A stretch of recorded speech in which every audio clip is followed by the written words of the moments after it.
20 days. I know that fingers are crossed. Everybody's, it's a mixture of excitement, it's a mixture of anticipation. Everybody really wants to know what is going to change.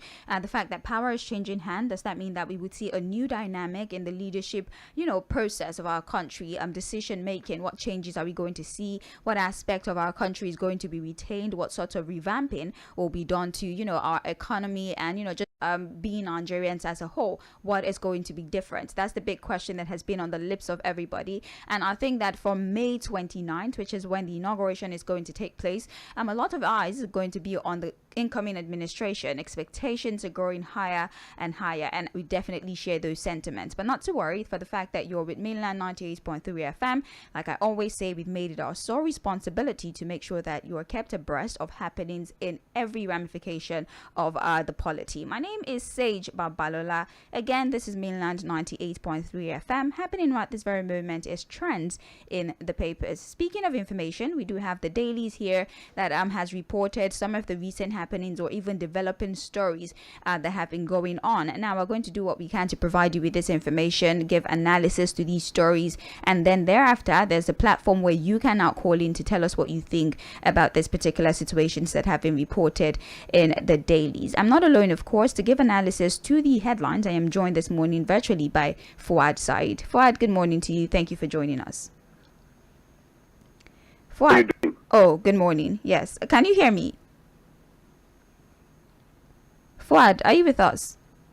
Oh. Good morning. Oh, good morning. Yes, there was some sort of it was lagging. But thank you so much for joining us, Fuad. So we do have the papers here: Punch, The Nation, The Guardian newspaper, and Vanguard. So let's start with the Punch newspaper. The primary story here, or should I say the major headline here, Tribunal, Tinubu Atiku Obi's legal battle commences.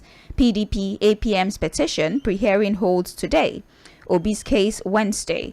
Tribunal warns lawyers, says those who deserve justice will get it. That is the headline. Let's just look through this briefly because, as you know, we can't really say much about situations that are in court. So we'll just over this very briefly. Now, the legal battle to overturn the election victory of the president-elect Bola Tinubu commenced on Monday with the Presidential Election Petitions Court promising to deliver justice for those deserving it.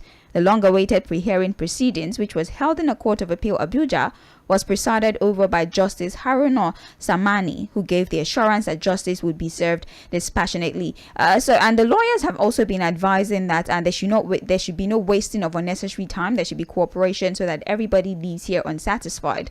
In fact, they say, and I quote, "Avoid unnecessary technicalities. We are determined to look at all the matters brought before us. Let us look at what is good for the country and avoid time-wasting application." So, Fuad, as you know, the tribunal began yesterday. There's been a lot of conversations about it on social media and even, on radio and television as well. People crossing their fingers, waiting for what's going to come out of this. And as you know, it's supposed to go for 180 days. So the chances that these, cases will be tried and we would receive judgment before the inauguration, the chances are quite slim. But then again, the lawyer saying that there's no time for time wasting, file applications that are reasonable, and they're also advising that lawyers should avoid technicalities. Do you want to comment on that, maybe on the surface, so we can move to other stories?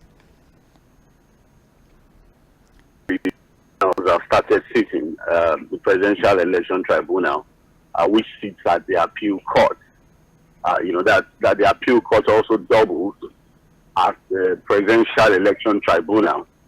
And like you have just rightly pointed out, that has a timeline of 180 days, to decide on all cases brought before it.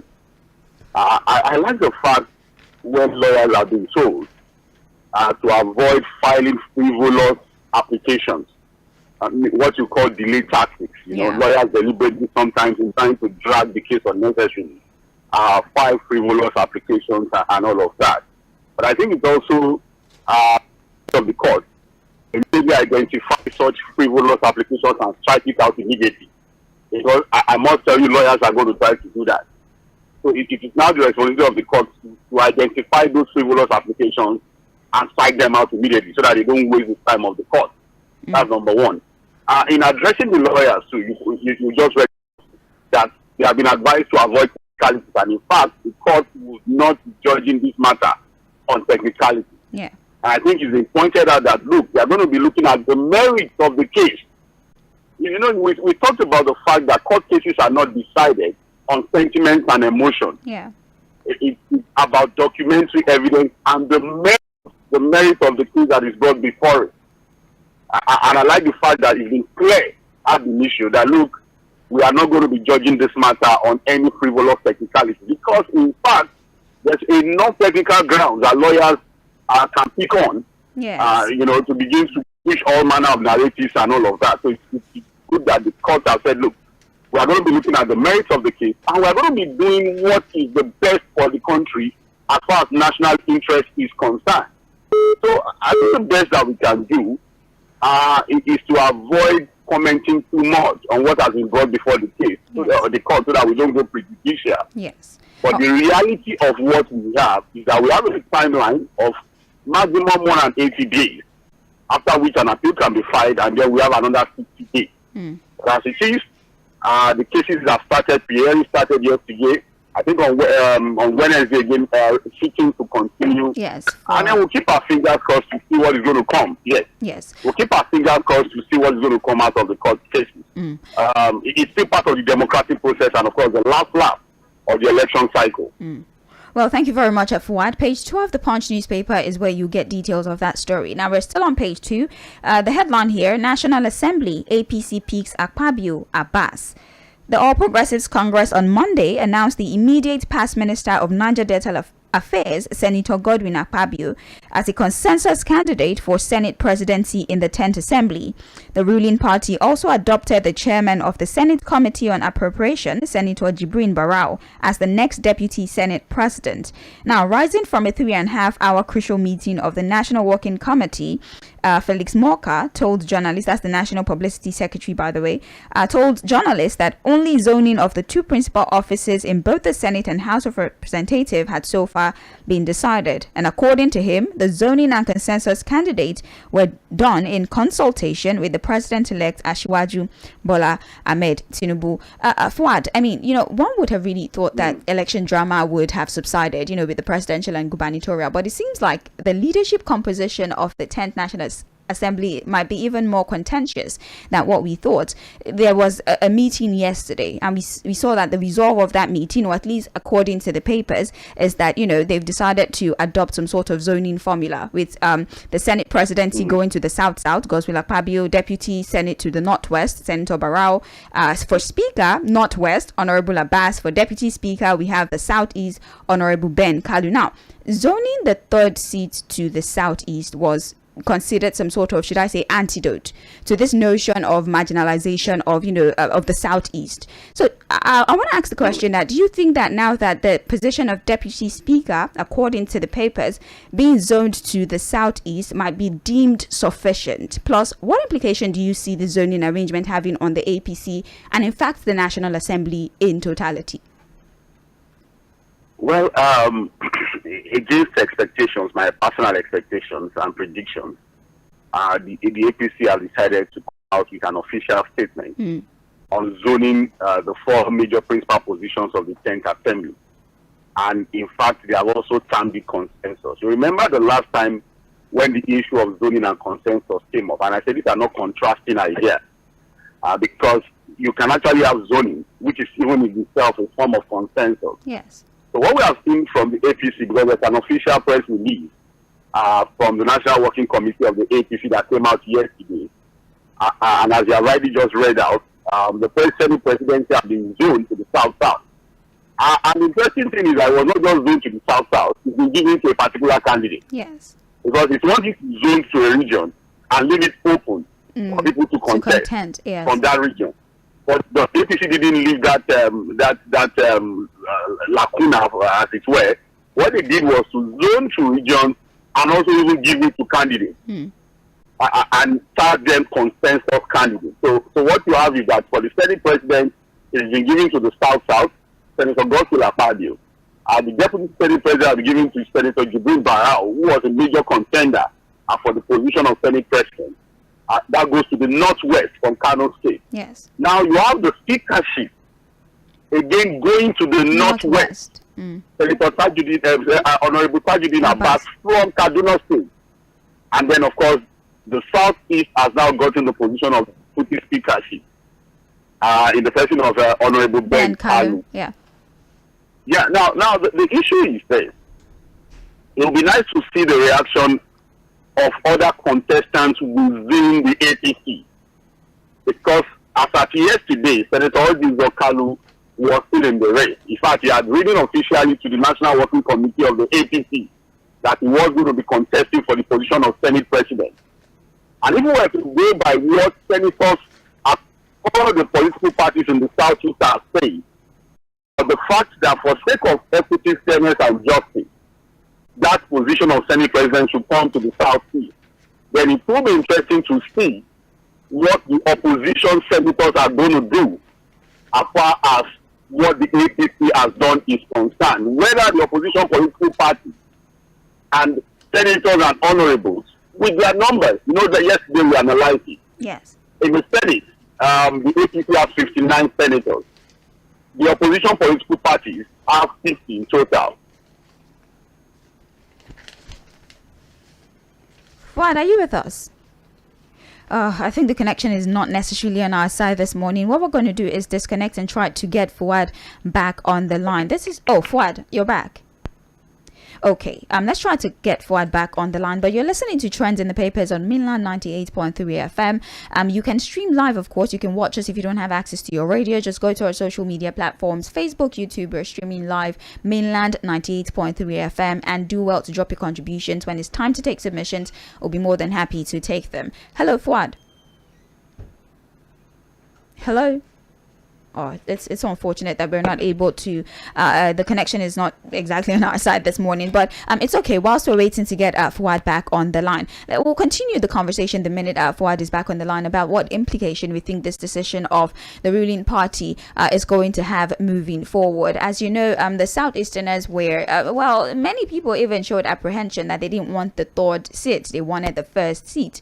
And they were willing in a way to, if what we have is Senate presidency, then I think that is enough compensation of some kind. But as it stands, the decision of APC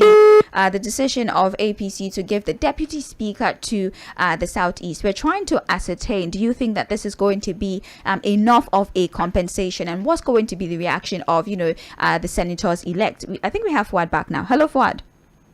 Is it better now? Yes, it's better now. Please go ahead. Okay, so what I'm saying is that again, we'll see what the reactions of the opposition senators and House of Reps members will be, whether they are going to be casting their ballot for candidates of the APC as has been announced, or they are going to be going with other members of the APC who are putting themselves forward for this position.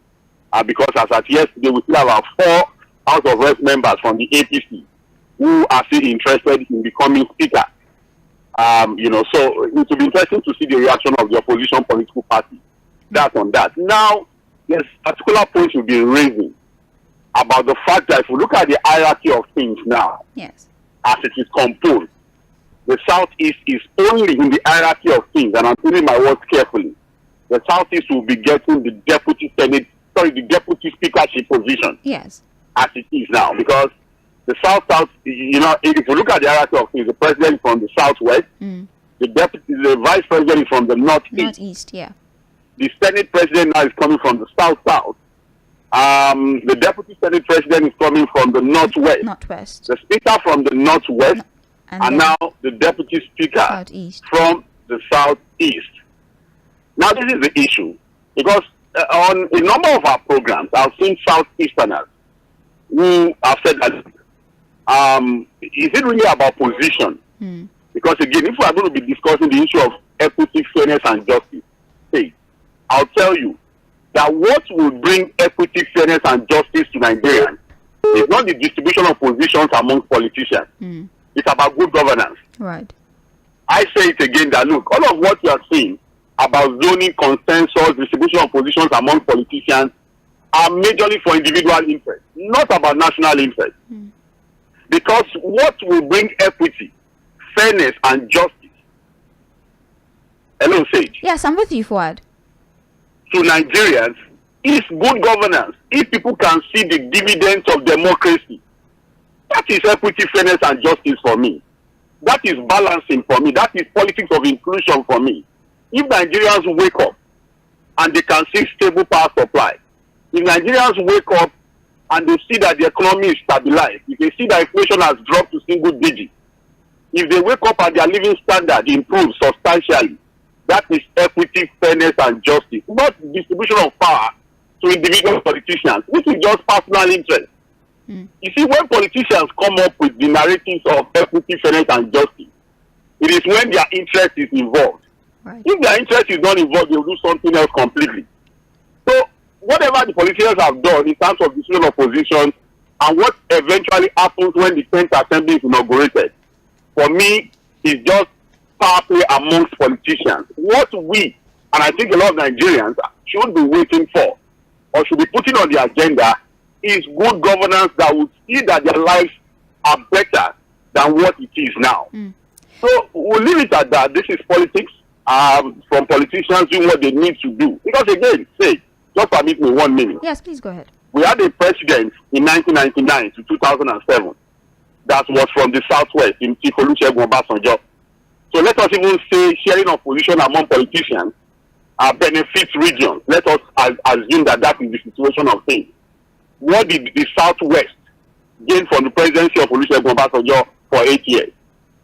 The presidency moved from Obasanjo to Yar'Adua, although for just 2 years. And then let us even say that the South eventually through Jonathan got it for almost 6 years. What did the South get from that regime?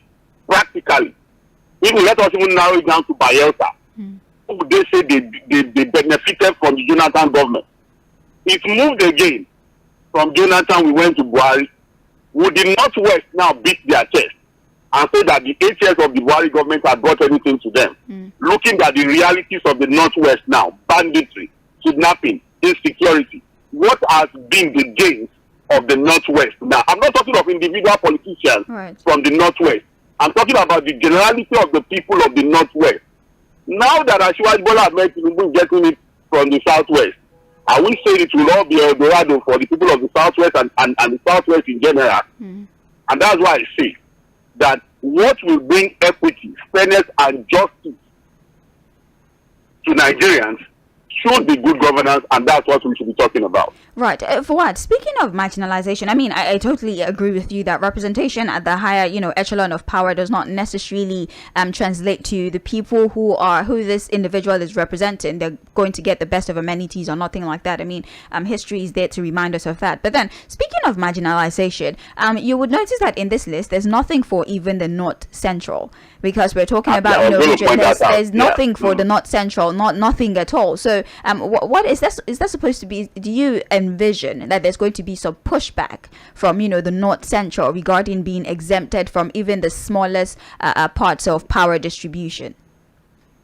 I'm going to see again. That's why I said I'm waiting to see what other members of the APC would do, what their reactions would be to that in terms of the zoning and of course the consensus as announced by the party. Because there are a number of House of Reps members, especially a sizable number, from the North Central who have indicated interest in becoming speaker. A number of them, I don't have their names now, but I think about 2 or 3 of them, and who are also strong contenders, ranking honorable, from the House of Reps. But again, like politicians would always say, I think I've read it in one of the reports, that other regions that have not been captured in this arrangement will be well compensated. And I'm sure what would happen is that there are other principal positions like chief whip, majority leader, and then of course you see what we call juicy committees. When they begin to share committees, there are committees considered in the political space called juicy committees. I don't know what is juicy in serving the people, but there are juicy committees. Politicians know what I'm talking about.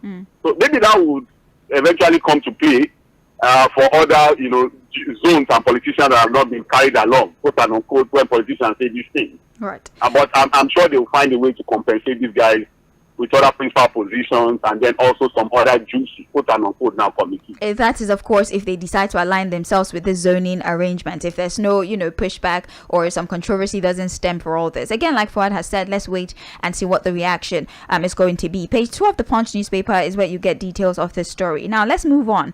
Adeleke Oyetola hopeful as Supreme Court delivers judgment today.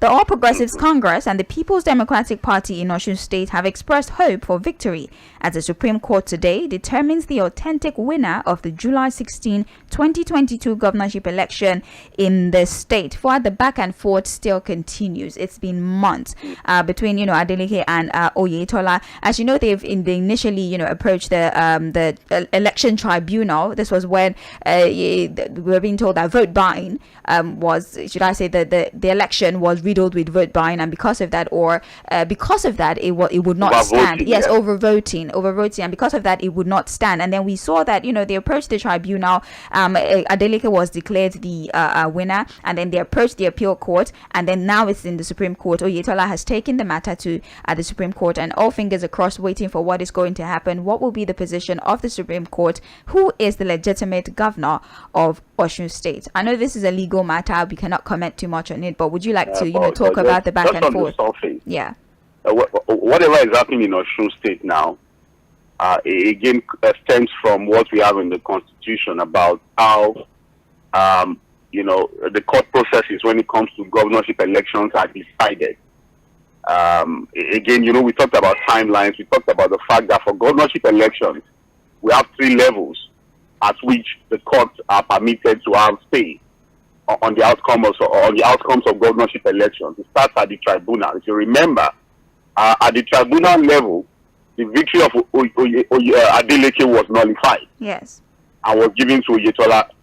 Adeleke appealed it, and at the appeal court, the decision of the tribunal was nullified, and the victory of Adeleke was upheld.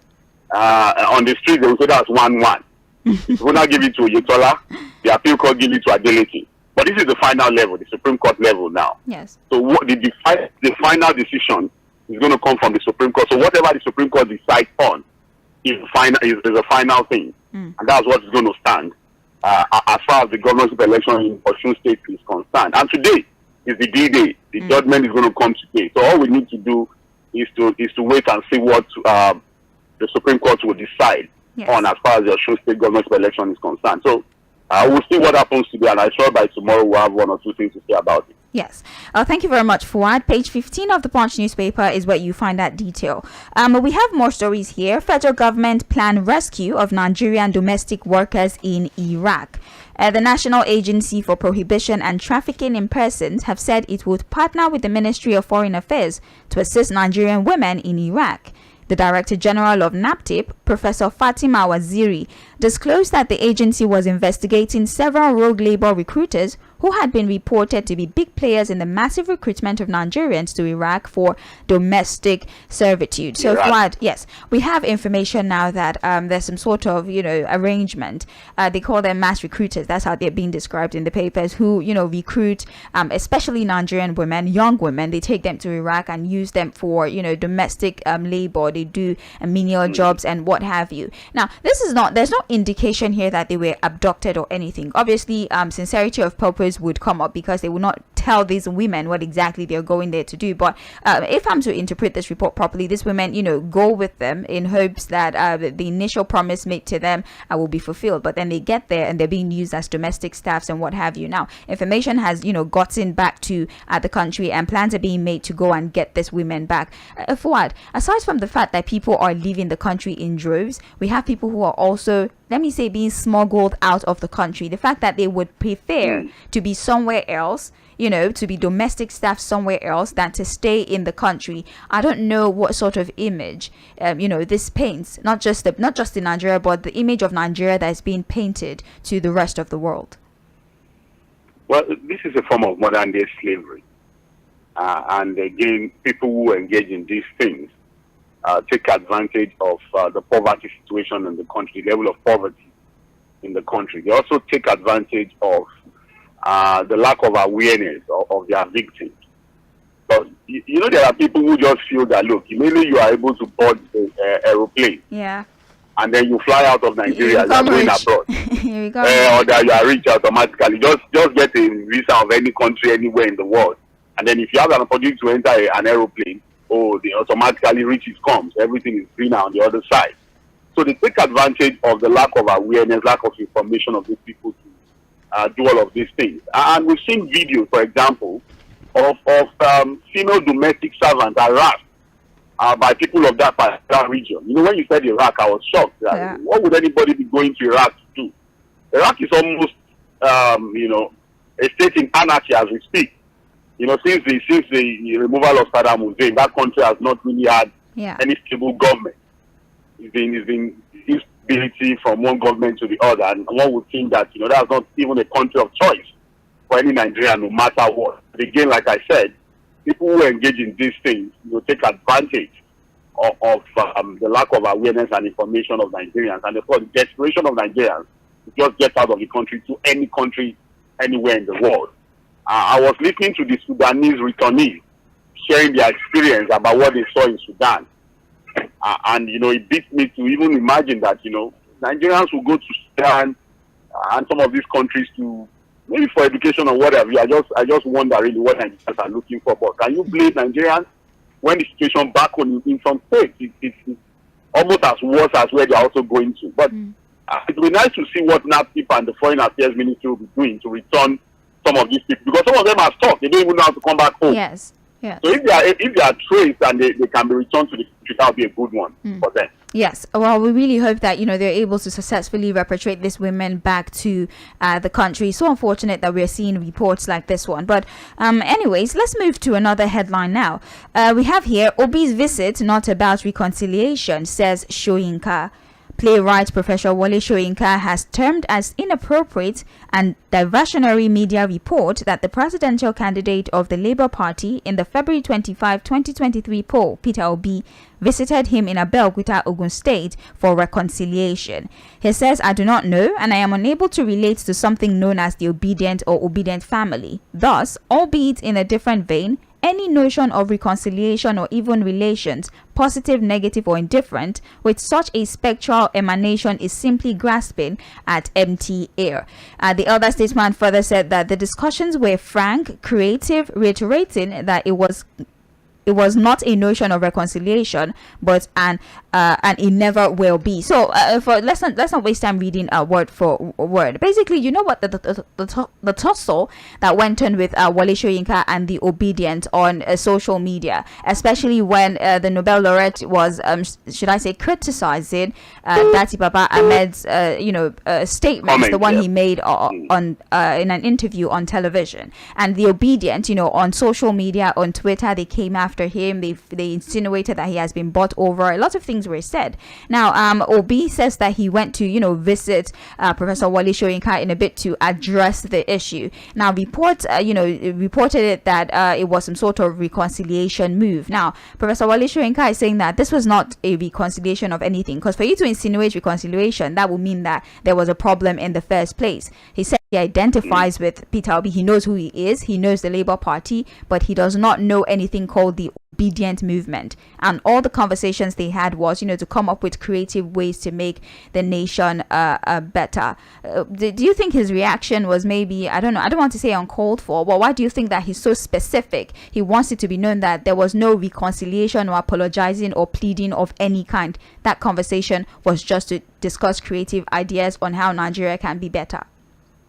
Well, if Professor Wole Soyinka says there was not a reconciliation move or meeting, and that whatever happened between, the group that has now tagged itself the Obedient, who actually went after the personality of the respected Nobel laureate for hearing his opinion on what Dati Baba said on TV.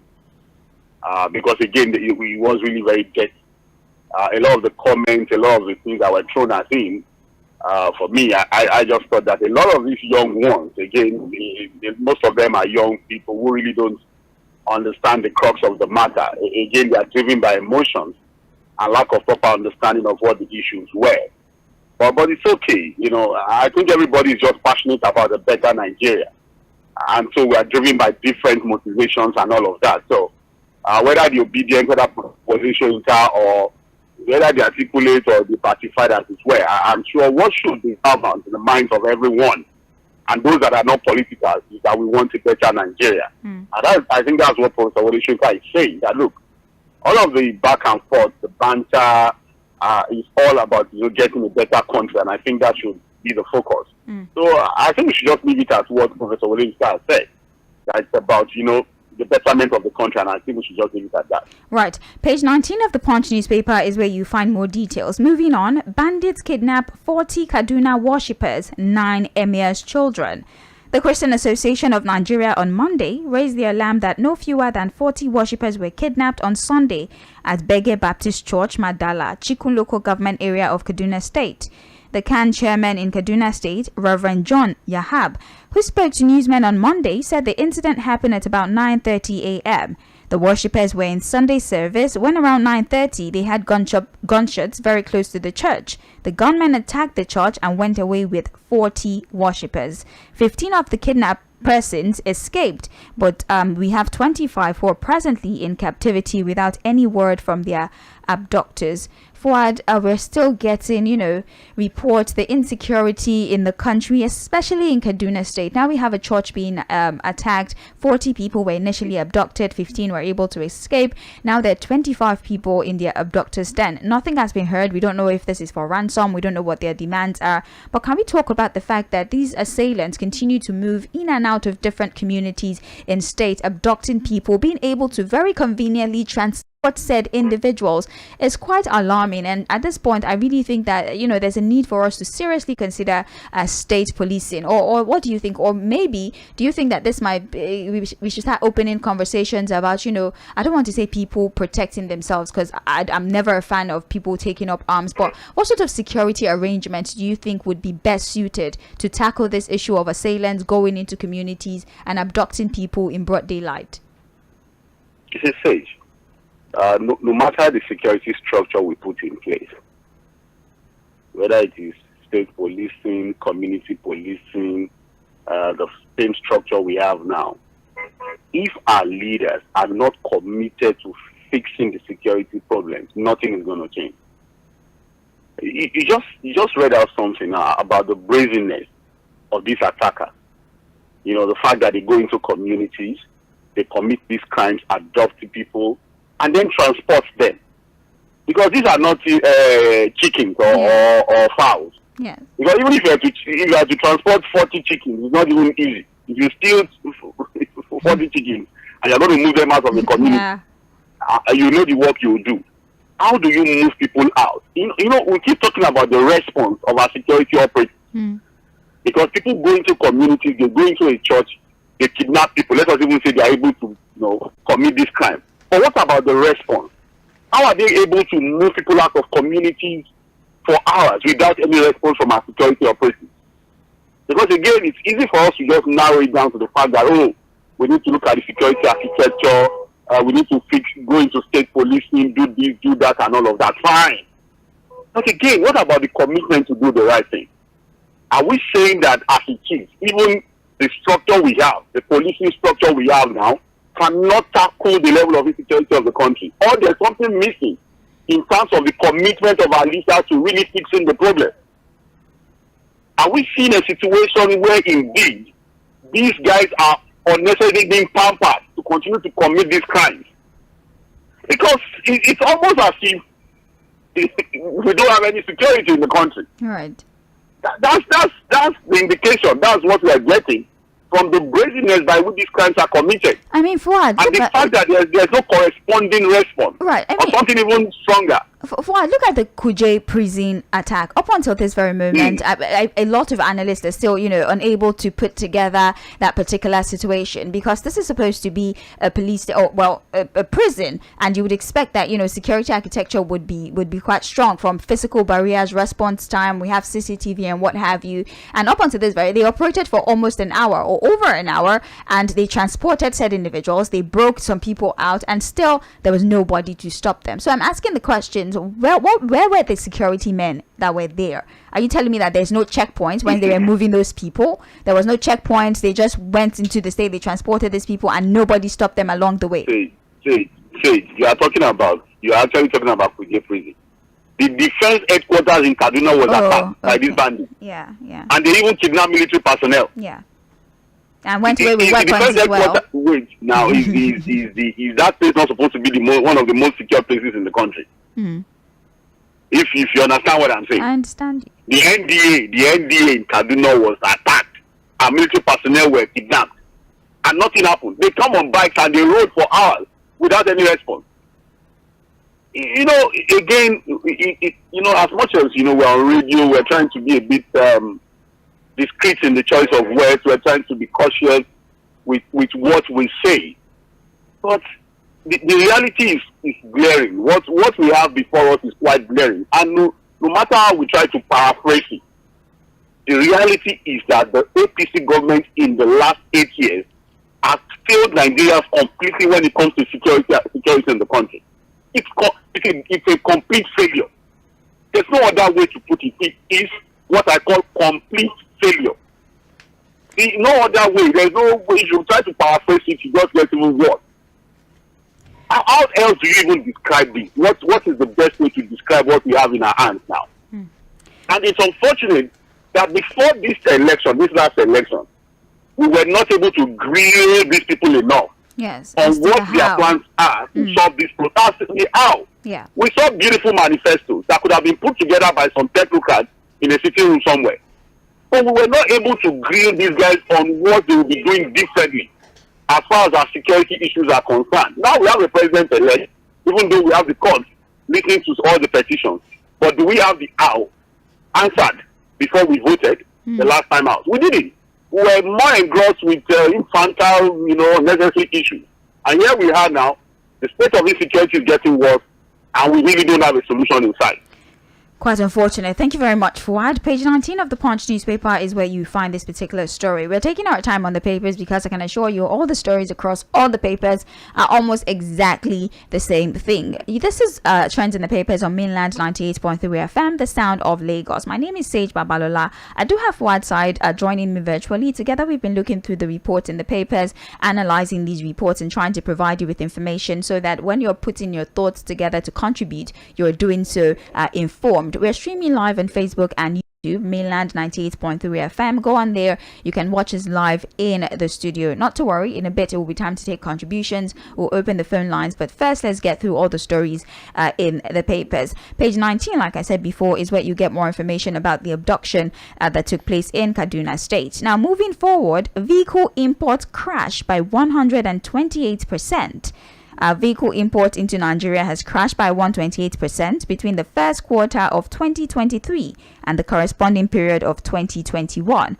Now, a document obtained exclusively from the Nigeria Customs Service by the Punch newspaper has showed that the first quarter of 2023, a total of 51,782 vehicles were imported into the country, compared to the 117,830 vehicles imported within the same period under review in 2021.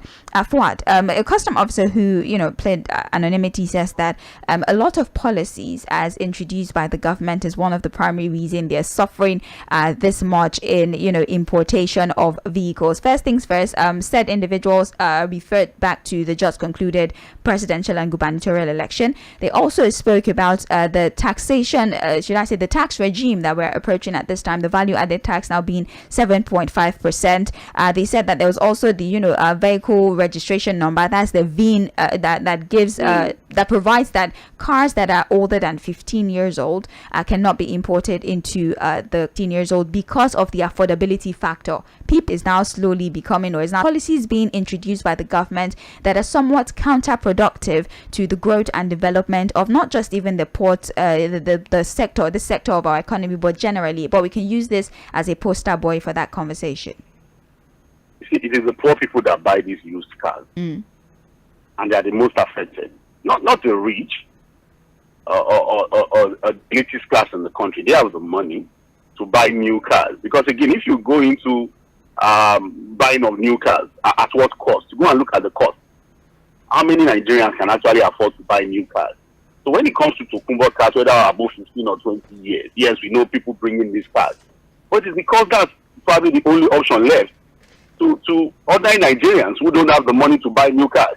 So either use them for e-hailing cars, for private personal use, or even for businesses. But we came up with stringent policies. 15 cars above 15 years will not come into the country. We increase the importation duty on cars. We ban this, ban that, and at the end of the day, you just read it out. The ports are empty. Cobwebs are filled everywhere because of inactivity. So to what gain now at the end of the day? What are we gained from this policy now? Really? Because the reality is that what has just happened is that the cost of Tokunbo cars have gone up. In fact, for the first time in the last 2 or 3 years, we now have situations where the value of cars did not depreciate.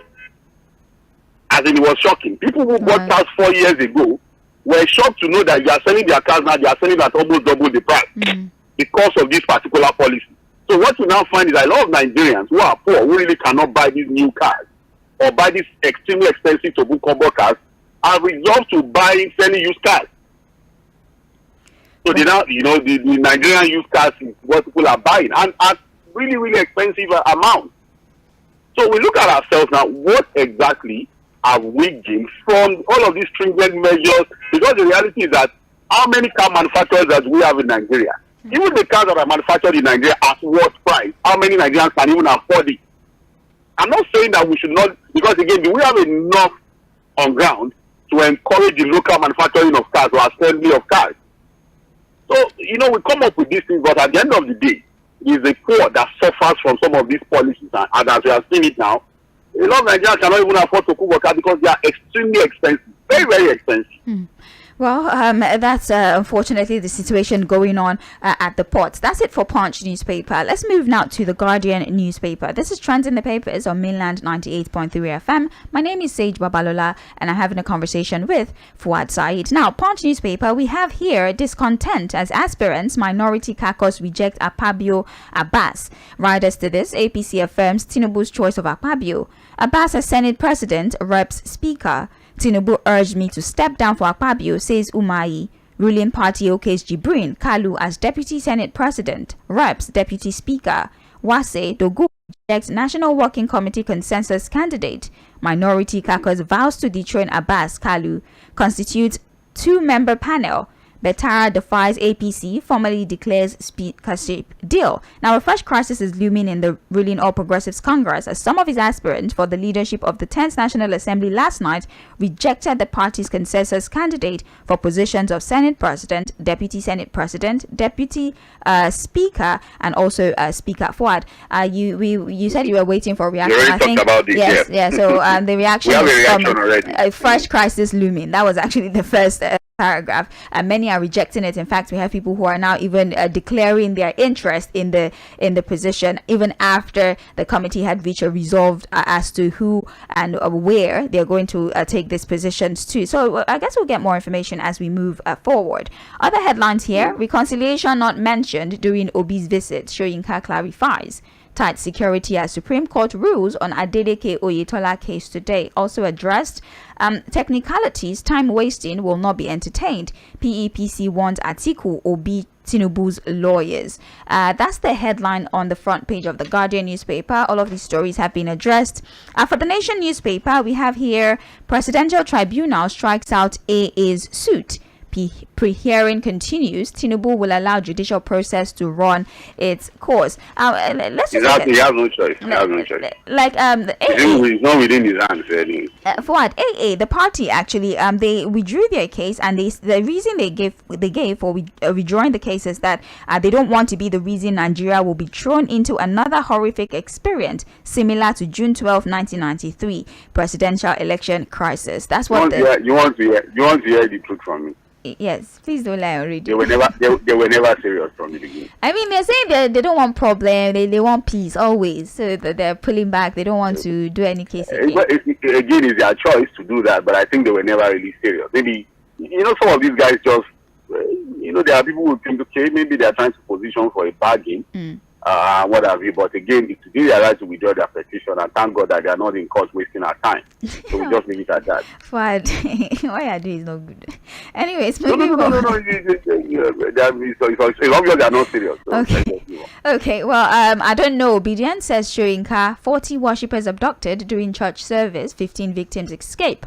134 kidnapped victims from Federal Capital Territory Council rescued in Kogi State. That's nice. At least this is good news. Some kidnapped victims have been rescued. That's great.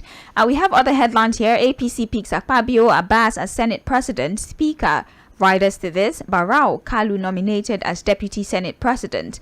72 non-serving senators back party's choice. Umahi Southeast to get compensation.